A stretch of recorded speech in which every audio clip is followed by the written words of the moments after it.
A embriaguez do pecado.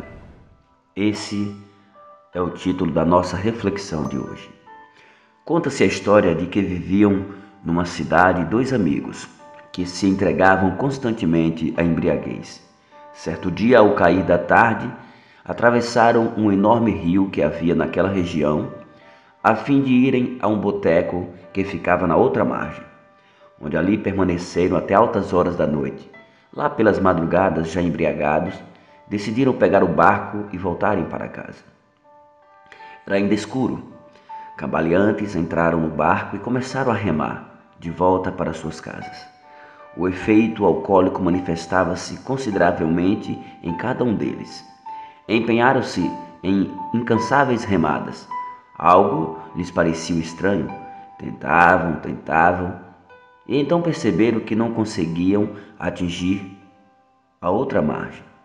Estavam gastando o dobro do tempo de quando foram. Eles se achavam tão desorientados que remavam em vão sob o domínio do álcool, sem avançarem nem sequer 1 metro na direção do lugar que queriam chegar. Em um dado momento, diz um ao outro: "Escute, você desamarrou o barco?" "Não", respondeu o outro, "nem eu." Naquele momento compreenderam que nenhum dos dois haviam lembrado de desamarrar o barco. Tanto esforço em vão, tudo por conta da embriaguez. Amados, essa história nos leva a refletir e comparar essa situação com a vida dos que se encontram enredados nos laços do pecado. No começo, o pecado parece bom e agradável. Quando menos percebemos, já estamos dominados, viciados e escravizados. Quando passamos a viver em função de prazeres carnais que não agradam a Deus, nada nos satisfaz. Trabalhamos constantemente e o dinheiro nunca é o suficiente. O desejo de consumo cada vez é maior. Depositamos nossa felicidade em coisas e pessoas. Porém, nem coisas e nem pessoas conseguem preencher o vazio que corrói nossos corações. Na carta de Paulo aos Romanos, capítulo 6 e versículo 23, lemos que o salário do pecado é a morte, mas o dom gratuito de Deus é a vida eterna em Cristo Jesus, nosso Senhor. O pecado nos afasta de Deus, nosso Criador. Quando nos afastamos da presença de Deus, nos tornamos vulneráveis às investidas de Satanás. Nos tornamos presas fáceis para o inimigo de nossas almas. E na maioria das vezes, não percebemos que estamos caminhando a passos longos em direção à sepultura. O efeito do pecado nos embriaga, nos torna cegos para as consequências. Não percebemos que estamos sendo levados de um lado para o outro como um barco à deriva ou folhas secas jogadas ao vento.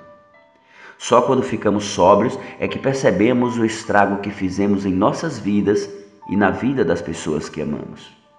O pecado é tão destruidor que nos leva a ter a sensação de vergonha e impotência, e na maioria das vezes não encontramos a saída. Enquanto deveríamos nos aproximar de Deus, de corações quebrantados e arrependidos em busca do perdão, fazemos ao contrário. Nos escondemos, nos afastamos da presença de Deus e das pessoas que amamos. Tudo isso para não sermos aconselhados a abandonar o vício do pecado. E com esse comportamento, nos distanciamos do que é certo e nos aproximamos do que é errado. Mas o pior é que agora achamos que o certo é errado e o errado é o certo. Esse é o efeito do pecado. Não façam isso. Veja o que diz Jesus em 1 João 1,9. Se confessarmos os nossos pecados, Ele é fiel e justo para perdoar os nossos pecados e nos purificar de toda injustiça. O Senhor Jesus nos convida a nos aproximarmos dele e colocarmos os nossos fardos aos seus pés. Ele te chama assim como você se encontra. Não espere se sentir capaz, ele te capacita. Não espere mudar de vida para tomar sua decisão. Tome a sua decisão e ele mudará a sua vida.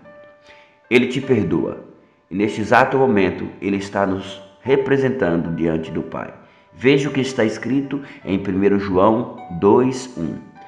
Meus filhinhos, Escrevo-lhe estas coisas para que vocês não pequem. Se contudo alguém pecar, temos um advogado que defende nossa causa diante do Pai, Jesus Cristo, aquele que é justo. Pense nisso. Liberte-se de tudo aquilo que tenta te destruir. Afaste-se de tudo que tenta ofuscar o brilho de Deus que existe em você. Que Deus abençoe você, a sua família e todos à sua volta. Fiquem todos com Deus. Amém.